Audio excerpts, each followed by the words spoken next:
아니면 우리는 살아갈 수가 없습니다.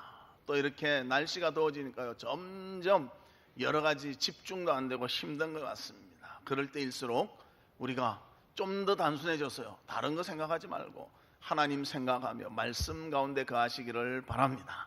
또 7월과 8월은 우리 성경 쓰기 하지요. 처음 듣는 것 같이 보시는 성경 쓰기 하는데 거기에 집중하면요, 더위도 이겨내실 줄로 생각이 됩니다. 그래서 성경을 쓰시면서 하나님의 깊은 말씀의 의미를 또 깨닫는 우리 성도들이 되시기를 바랍니다. 우리가 믿음의 삶을 살면 성장이라는 부분도 있습니다. 그런데 성장하면서 보면 모든 것이 평탄하게 되어지는 것이 아니라 어려운 경험을 하는 경우도 있다는 것입니다. 그런데 이런 어려운 경험이 사람의 성격을 전과 다르게 바꿔놓기도 한다는 것입니다. 그래서 어쩔 때는 과격해지기도 하고 어쩔 때는 우울해지기도 합니다. 그러면 이런 어려움이 있을 때에 어떻게 대처했길래 그것이 과격해지고 더 우울해지는가? 모든 어려움의 원인이 나에게 있다, 이렇게 생각하는 사람들이 있습니다. 나에게 있다 이런 사람들은요, 우울해지거나 과격해질 수밖에 없습니다. 그러나 모든 원인이 나에게만 있는 것은 아닙니다. 환경 속에도 있고요, 주변의 다른 사람 때문에 되어지는 경우도 있고요, 또 시대 자체가 어려워서 어려움을 당할 수도 있다는 것입니다. 그래서 모든 책임을 스스로 내가 다 해야 되겠다, 그렇게 생각하지 마시기를 바랍니다. 그러면 왜 우리에게 어려움이 있는가? 또 어려움의 종류는 무엇인가? 또 어려움이 있을 때는 어떤 자세가 필요한가? 오늘 이 내용을 우리가 살펴보면서 지혜롭게 어려움을 대처하는 우리 성도들이 되시기를 바랍니다. 오늘 본문 2절에도 보면 우리한테 시험이 있다고 말합니다. 그러면 그 시험에 대해서 어떤 자세를 가져야 되는가? 야고보서 1장 2절에 우리 같이 한번 읽어볼까요? 시작. 시험을 당하거든 온전히 기쁘게 여기라. 어려움이 닥치면 기쁘게 여기래요. 여러분들 그렇게 살아가고 있습니까? 여러분들의 지금 가장 앞에 있는 어려움이 무엇입니까? 기쁨으로 받아들이고 있습니까? 그러면 이런 어려움에 대해서 왜 성경은 이렇게 말하고 있는가? 시험을 통해서 나를 되돌아보게 되고요, 더 깊이 살펴보게 되고요, 말씀 가운데 나를 비추어 보게 되기 때문에 이 시험이 우리를 성숙하게 만드는 기회가 된다는 것입니다. 그러기에 시험을 잘 감당하면 더 성숙한 우리가 될 수 있기 때문에 기쁨으로 감당하라, 그렇게 성경은 말씀해주고 있습니다. 그런데 오늘 한국어 성경에 보면 시험이라고 말하고 있는데요, 이 시험은 원어적으로 보나 또 영어적으로 보나 하면 다른 두 단어로 표현하기도 합니다. 그래서 시험의 하나는 시련이고 그 다음에 하나는 유혹입니다. 그래서 시험한다, 보통 테스트한다, 우리를 시련한다, 더 단단한 사람으로 만들기 위해서 주는 시험이 있고요, 유혹이 있습니다. temptation. 이거는 뭔가 하면 시험에 걸려서 망해버리게 만드는 사탄이 주는 것으로 표현하고 있다는 것입니다. 그래서 오늘 본문 2절에서 표현하는 시험은 무엇인가? 시련을 뜻합니다. 이 시련이 올 때 기쁨으로 맞이하라는 거예요. 하나님께서 우리를 더 믿음으로 굳건해 하시고 하나님께서 우리를 더욱더 바르게 서게 하시기 위해서 주시는 것이기 때문에 기쁨으로 맞이하라, 그렇게 말씀하고 있습니다. 그리고 14절에 보면 시험이 나오는데 그것은 유혹의 시험을 말하는 것입니다. 사탄이 우리를 넘어뜨리려고 할 때 우리는 어떻게 해야 되는가? 더한 믿음을 가지고 굳세도록 서서 주님을 의지해서 승리해야 한다는 것입니다. 그래서 우리는 먼저 시험이 있을 때 이것이 시련인가 유혹인가 구별할 수 있어야 되고요, 그 다음에 이런 시험이 올 때는 내 힘으로 감당하는 것이 아니라 하나님이 주시는 힘으로 감당할 수 있도록 믿음으로 대처하는 자세가 필요합니다. 그래서 우리 사랑하는 성도들이 시험이 올 때 이 시험을 잘 활용함으로 하나님 앞에 더욱더 믿음으로 성장할 수 있는 좋은 기회를 갖는 우리 성도들 되시기를 주의 이름으로 축복합니다. 그러면 첫 번째로 시험이 올 때 어떤 자세를 가져야 되는가? 시련도 마찬가지고요, 유혹도 마찬가지고요. 어떤 자세를 가져야 되는가? 겸손함으로 말씀 안에서 자신을 돌아보라는 것입니다. 우리는 보통 시련인가 유혹인가 구별하기가 참 어려울 때가 있습니다. 그런데 사람이 대처하는 방법을 보면요, 이것은 아마 시련이었던 것 같다, 또 대처하는 방법을 보면 이것은 유혹이었던 것 같다 알 수 있는 거예요. 유혹으로 올 때 사람들의 반응은요, 현실에 집착한다는 것입니다. 왜 내가 이럴까? 나에게 집착하게 된다는 것입니다. 그래서 그런 경우 유혹이 많고요, 시련은요, 미래에 더 관심을 갖는다. 내가 이것을 잘 견디면 하나님이 어떤 은혜를 주실까? 그래서 이런 것을 당할 때 우리는 현실에 내가 기울어지고 있는가, 현실 그거에서 지금 보이는 시험에 막 더 집착하고 있는가, 안 그러면 이것을 잘 견뎌 뒤에 승리를 보고 있는가, 이것으로도 분별할 수가 있다는 것입니다. 그 예를 들어보면요, 사울과 다윗을 예로 들 수가 있습니다. 사울도 하나님 앞에 범죄를 했습니다. 하나님의 말씀에 불순종하며 제사장만 지낼 수 있는 제사를 자기가 지내게 되었습니다. 다윗도 범죄했습니다. 다윗은 더 큰 범죄를 했어요. 사람을 죽이고 간음을 하는 나쁜 죄를 지었습니다. 그런데 이 죄를 짓고 그 다음에 나타나는 현상은요, 한 사람은 유혹을 당해서 실패자가 되었고요, 한 사람은 시련의 기간이 되어서 다시 하나님 앞에 회복되며 더 굳건히 설 수가 있었다는 것입니다. 사울의 경우 하나님의 말씀에 순종하며 제사장만 지낼 수 있는 제사를 자기 의미로 짓고 있습니다. 이에 대해서 사무엘이 지적합니다.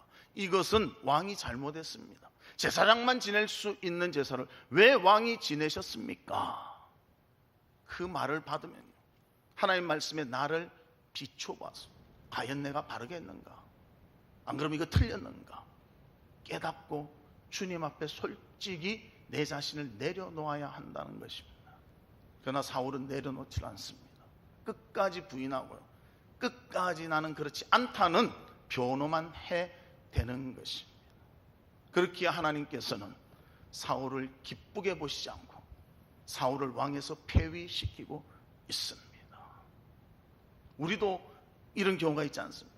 여러 가지 어려움이 오고 힘든 일들이 있는데요, 그 일들에 대해서만 집중하는 거예요. 왜 내한테 이렇게 힘든 일이 있을까? 내 잘못이 없는데, 내가 하나님께 무엇을 잘못했는가? 내가 세상 사람들한테 뭘 잘못했는가? 왜 나만 어렵게 만드는가? 왜 그 의미가 있는 것은 보지 못하고 하나님이 무엇을 원하는 것은 보지 않고 나만을 보는 그런 모습이 되어진다는 것입니다. 그러나 반대로 다윗은 그의 잘못을 인정합니다. 그가 하나님 앞에 철저히 회개합니다. 다윗은 간음을 행하고요, 그 간음을 덮기 위해서 살인까지 행합니다. 그리고 아무도 모른다고 생각할 때 선지자 나단이 찾아와서 다윗의 죄를 지적합니다. 그리고 그 죄가 자신의 죄임을 깨닫고 하나님 말씀에 비춰서 자신이 죄인임을 깨닫고 철저히 하나님 앞에 회개했다는 것입니다. 그때 하나님께서는 그를 회복시키십니다. 다시 일으켜 세우셨다는 것입니다. 우리가 시험에 대해서 대하는 자세를 통해서도 이것이 유혹이 되어버리는 수가 있고요, 시련이 되는 수도 있다는 것입니다. 그러기에 언제나 하나님 말씀 가운데 믿음으로 바로 서는 우리 모두가 되기를 주님의 이름으로 축복합니다. 여러분들 어떤 어려움거리가 있으면요, 내가 어디에 집중하고 있는가 자꾸 보십시오. 그 어려움을 말씀에 비춰서 어떻게 내가 대항해야 될까? 그런 분들은요, 승리할 수 있다는 거예요. 그러나 그것을 내 문제로만 따지고 세상에 있는 것들로만 따질 때는 실패할 수밖에 없다는 것입니다.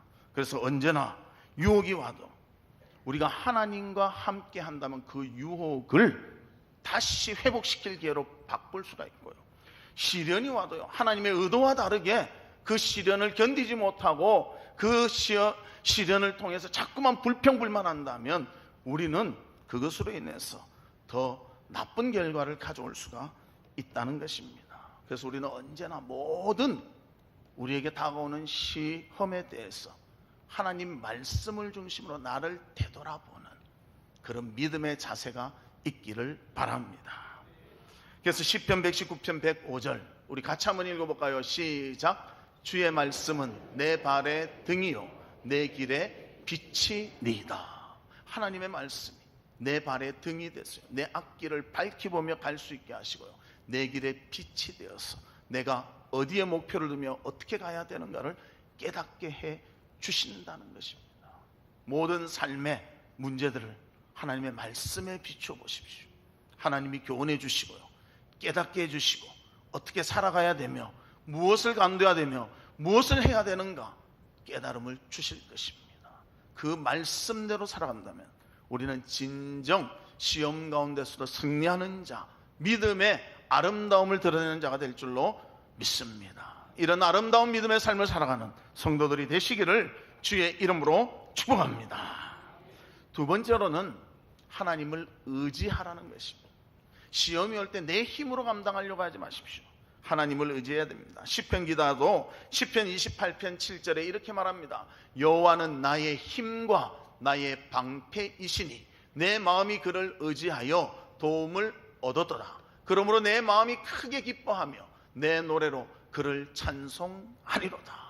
하나님이 힘이 되고 하나님이 방패가 되시니까 나에게 모든 것이 도움이 되었다. 시편 기자는 고백하고 있습니다. 어려운 고난의 문제가 있습니까? 힘든 일들이 있습니까? 하나님께 가지고 나오고요, 하나님께 의지할 때 하나님이 해결점을 알려주시고요, 슬픔이 변하여 기쁨이 되도록 역사해 주십니다. 왜냐하면 하나님은 우리에게 관심이 있으시기 때문입니다. 하나님은 우리를 끝까지 사랑하시고 하나님 우리의 아버지가 되시고 우리는 하나님의 자녀이기 때문에 하나님께서 우리의 모든 것을 살피시고 도와주시고 역사해 주십니다. 그런데 우리가 기억해야 될 것은 무엇인가 하면요, 하나님을 의지하는 자, 그때 하나님 도움을 주신다는 거예요. 하나님을 의지하지 않는 자가 있으면요, 의지할 때까지 하나님이 기다리시는 거예요. 의지하는 자로 바꿔지기를 하나님은 원하신다는 거예요.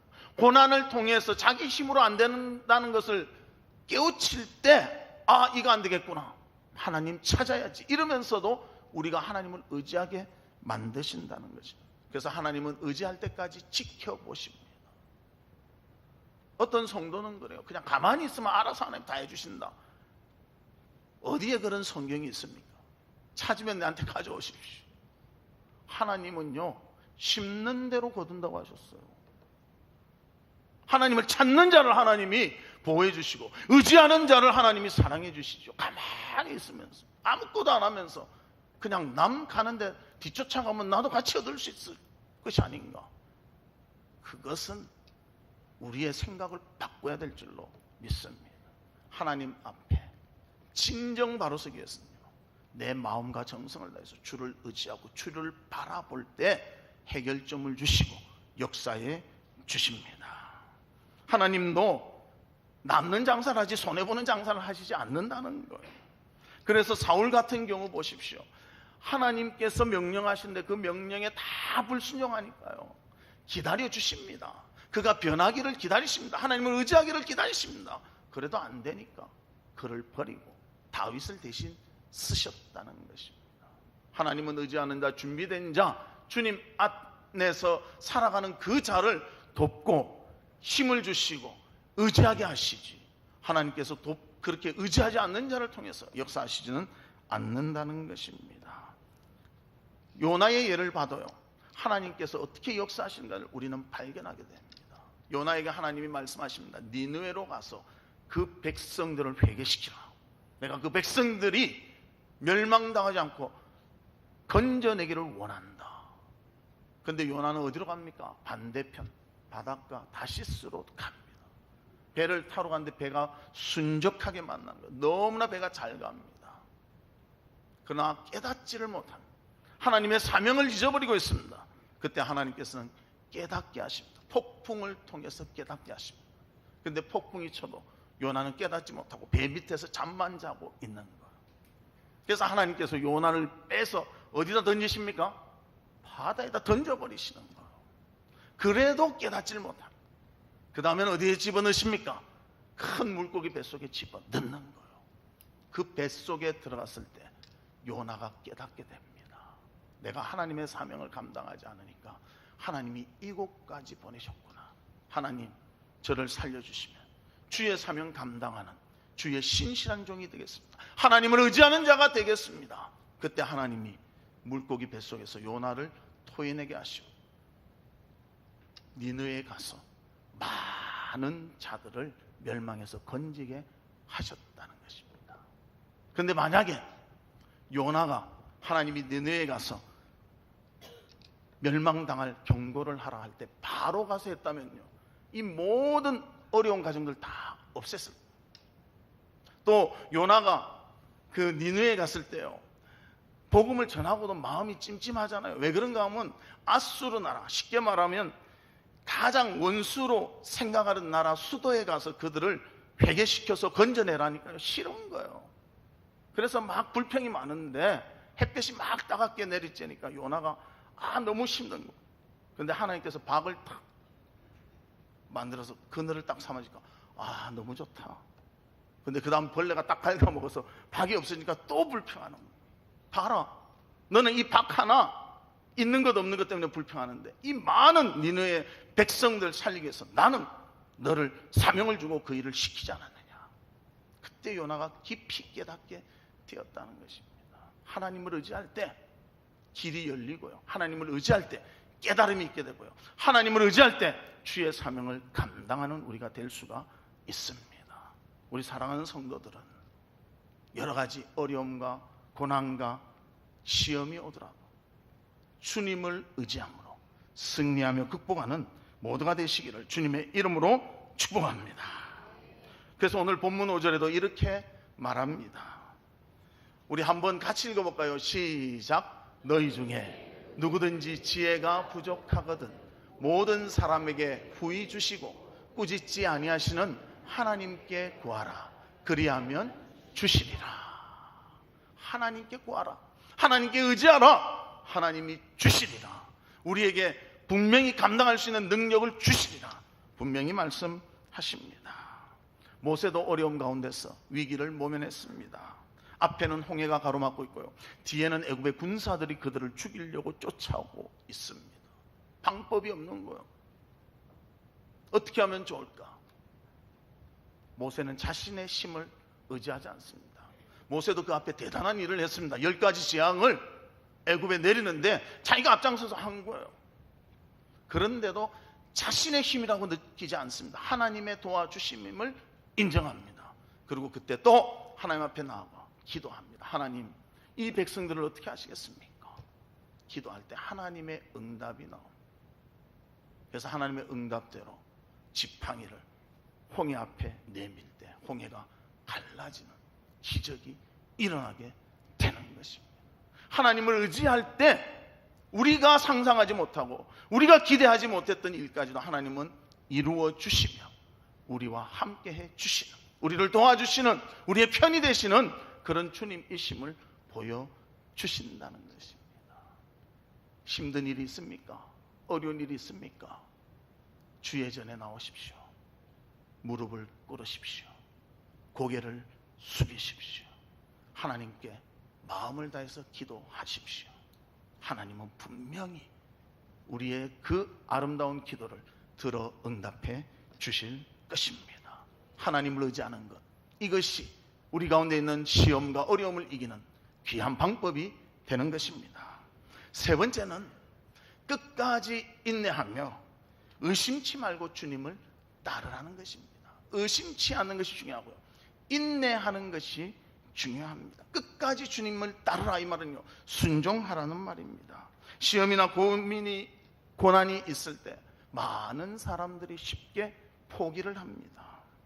왜 포기를 하는가? 자신의 힘으로 하려고 하다 보니까요, 한계를 자꾸 느끼는 거예요. 세상의 방법으로 하려고 하다 보니까요, 자꾸만 이게 옳지 않다는 것이 느껴지게 된다는 것입니다. 그래서 자꾸 난간에 부딪히게 되는 것입니다. 승리를 나의 계획과 나의 의미대로 할 수가 없다는 거예요. 하나님의 계획과 하나님의 때에 맞춰서 순종해야 한다는 것입니다. 그래서 하나님은 그러한 모습들을 우리한테 보여주십니다. 여리고성을 점거할 때, 여호수아가 여리고성을 점거할 때 하나님 어떤 방법을 쓰십니까?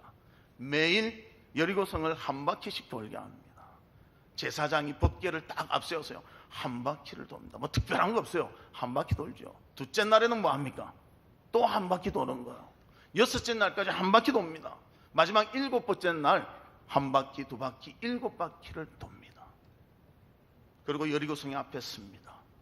제사장이 나팔을 붑니다. 그리고 백성들이 외칩니다. 그때 여리고성이 무너져 버리는 거예요. 자, 하나님의 능력이라면 성 안 돌아도 소리만 쳐도 여리고성이 무너지겠습니까? 안 무너지겠습니까? 무너지잖아요. 하나님이 하시면 무너집니다. 하나님 그렇게 하실 수도 있습니다. 그런데 왜 하나님은 매일 여리고성을 돌게 하시고 일곱 번째 날은 일곱 번 돌게 하시고 나팔을 불고 난 후에 소리치게 했을까요? 하나님의 방법에 따르라는 것입니다. 하나님이 물론 하실 수 있지만 우리에게 요구하시는 것은요, 순종하며 끝까지 의심하지 않고 따르라는 것입니다. 우리는 하나님에 대해서도 성경을 통해서 알잖아요. 그런데 중간 과정 생략 많이 합니다. 결론만 많이 좋아합니다. 하나님은 선을 이루신다. 하나님 우리를 사랑하신다. 우리에게 복 주신다. 그것만 하고 중간은 다 과정을 생략합니다. 그리고 복만 달라고 합니다. 그럼 하나님은 중간 과정이 필요하다. 너의 준비가 필요하다. 준비가 돼야 주지 않겠느냐. 순종해야 주지 않겠느냐. 우리한테 메시지를 주고 계시다는 것입니다. 그래서 언제나 모든 일에 의심하지 말고 끝까지 하나님을 순종하는 우리 성도들 되시기를 주님의 이름으로 축복합니다. 요셉도 끝까지 하나님을 의지했습니다. 그는 하나님이 주신 꿈이 있었습니다. 그 꿈을 간직했습니다. 그런데 그 꿈이 이루어지기를 바랐는데요, 그는 점점 다른 방향으로 가는 것, 종으로 팔려갑니다. 그러나 요셉은 종으로 팔려갔지만 그 꿈을 버리지를 않습니다. 그리고 상황은 더 악해집니다. 이제는 감옥에 갇혀서요, 죄수의 삶을 살아갑니다. 그러나 절대 포기하지 않습니다. 하나님이 주신 꿈이기 때문입니다. 그리고 요셉의 마음에는 하나님의 때가 되면 꼭 이루어 주신다 확신이 있었습니다. 그래서 하나님이 이제 반전을 이루어 주십니다. 총리가 되게 하시고요, 또 총리가 된 후에 얼마의 기간이 지나서 형제들을 만나며 그 형제들이 절함으로 그의 비전이 이루어지도록 역사에 주셨다는 것입니다. 그 과정 속에 무엇이 있는가?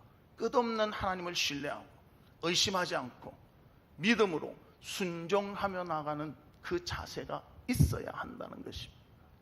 많은 사람들이 이것을 생략합니다. 하나님 그냥 알아서 주십시오. 하나님은 주시지 않는 거예요. 기다리게 하십니다. 준비하게 하십니다. 준비가 덜 되면요, 다른 고난을 통해서 또 준비하게 하십니다. 아무리 준비시켜도 안 되면요, 준비된 다른 사람을 쓰신다는 것입니다.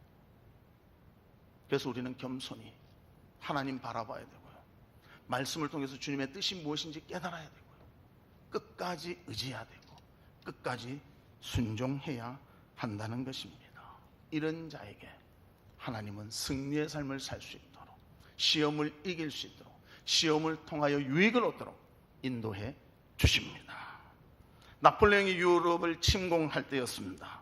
그때 오스트리아 국경에 가서 오스트리아를 이제 침공하려고 하는데요, 오스트리아의 그 펠드리히라는 곳을 딱 그 나폴레옹 군대가 포위를 했습니다.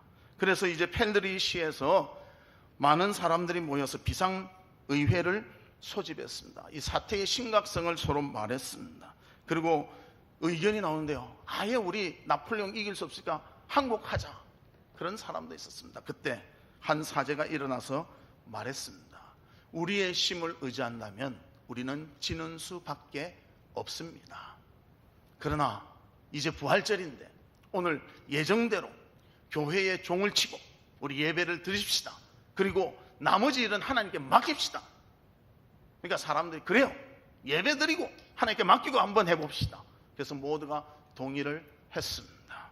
그리고는 그들이 예배 드린다고요. 종을 팍팍 치고 하나님께 우리 생애의 마지막 찬양일 수도 있다. 나폴레옹이 쳐들어오면 우리 죽을 수도 있다. 이런 마음이 있기 때문에 힘을 다해서 찬양을 했습니다. 근데 이 나폴레옹 군대가요, 그 소리를 듣고 착각을 한 거예요. 뭔가 막 큰 소리가 나니까 오스트리아 진영에 구원병들이 온 것이구나. 우리 지금 숫자도 어정쩡한데 괜히 이때 싸움해가지고는 우리가 많은 피해를 볼 수 있다고 그것을 치지 않고 돌아갔다는 그런 역사적 사실이 있습니다. 하나님을 의지하고 기도하고 끝까지 순종하며 나갈 때 하나님은 피할 길을 주시는 것입니다. 여러분들 힘들고 어려운 일들이 있습니까? 하나님께 가지고 나오십시오. 하나님께 기도하십시오. 그리고 주의 말씀에 무엇을 말씀하시는지 그것을 깨닫고 끝까지 순종하십시오. 그러면 우리의 믿음의 분량대로 하나님께서 응답해 주실 것입니다. 그리고 하나님께서는 하나님의 자녀인 우리가 실패자가 되도록 만들지 않으시고 승리자가 되도록 만들어 주실 것입니다. 그 하나님을 바라보며 믿음의 승리를, 시험 가운데서도 승리를 얻는 우리 성도들 되시기를 주님의 이름으로 축복합니다. 말씀의 결론을 맺도록 하겠습니다. 잔잔한 호수에 우리가 돌멩이를 던지면요, 호수 근처에 있는 물고기들은 혼비백산해서 도망갑니다. 조그마한 돌이라도 그들은 깜짝 놀라서 도망갑니다. 우리의 믿음의 삶도요, 하나님께 깊이 들어가 있지 않고요, 세상의 근처에 있으면요, 조그마한 시험과 어려움이었어도 막 절절절 매게 된다는 거예요. 그러나 물속 깊이 있는 큰 물고기들은요, 돌멩이가 떨어져도요 별로 관심을 갖지 않습니다. 자신의 패턴대로 그대로 헤엄쳐 가는 것입니다. 우리도 하나님께 가까이 가서 하나님의 말씀의 뜻을 깨닫고 하나님을 의지하고 끝까지 순종하며 살아가면 고난이 와도 그 고난을 수월하게 넘길 수가 있다는 것입니다. 시련으로 우리한테 다가올 수도 있습니다. 유혹으로 다가올 수도 있습니다. 하나님의 뜻이 무엇인지 먼저 깨닫기를 바랍니다. 그 다음에는 주님을 의지하십시오. 우리의 힘으로 이길 것은 거의 없습니다. 주님을 의지하십시오. 끝까지 하나님을 바라보고 순종하십시오. 하나님께서 분명한 승리를 우리 가운데 허락해 주실 것입니다. 이 승리를 맛보며 하나님과 동행하는, 시험 가운데서도 승리하는 성도님들 되시기를 주님의 이름으로 축복합니다. 이 시간 우리 같이 기도하는데, 하나님